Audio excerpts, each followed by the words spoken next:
Coach, heading to this ACC tournament where you guys have been so successful, why do you think that has been here over the course of the last 3 years? That's a great question.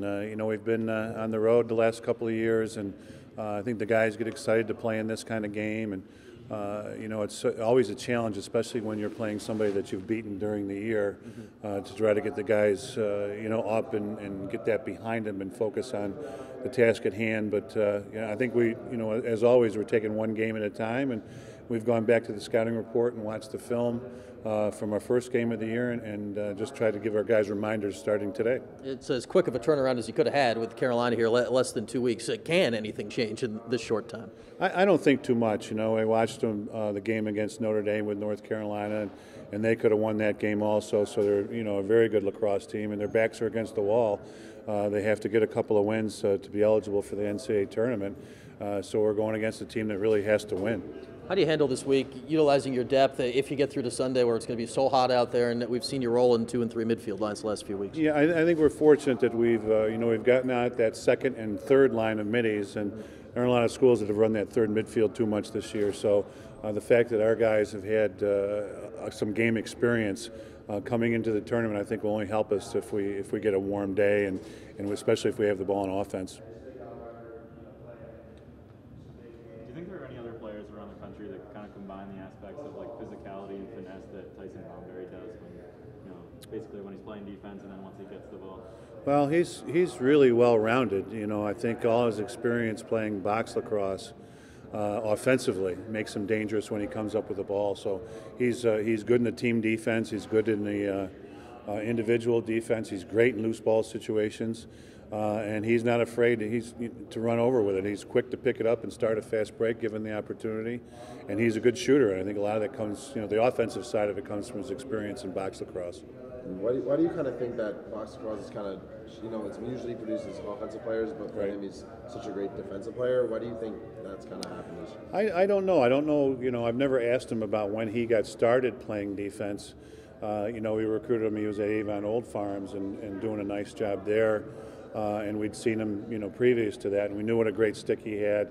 And now it's just the team defense and being part of the package. He really sees the field well, knocks down a lot of passes that are in the area. He's got great anticipation, and his communication is very good also. After the last game, Ryan Simmons was talking about scoring a couple goals, and his granddad was up there on senior day. He walked out. Yeah.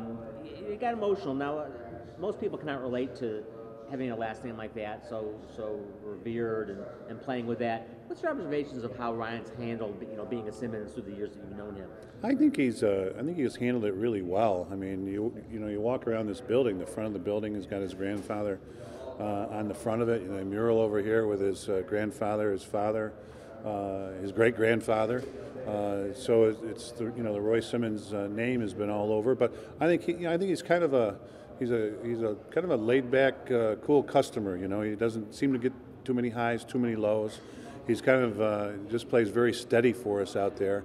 And I think he's really starting to come into his own as far as his confidence on the field and trying to make more things happen. Trying to initiate a little bit more, and we've seen that the last couple of games. Because a lot of people might want to go to a school that's getting different, a fresh start. He clearly welcomed the challenge of coming here. So that was something he wanted. What did that say about him? That he kind of wanted to be in that lineage. Yeah, well, I think the fact that he played at Fayetteville Manlius High School, he had a very good high school career there. Went on to prep school to get another year wiser and stronger, and a little bit more lacrosse and academic preparation for getting here. And he's come in and adjusted really well. I think it shows his confidence.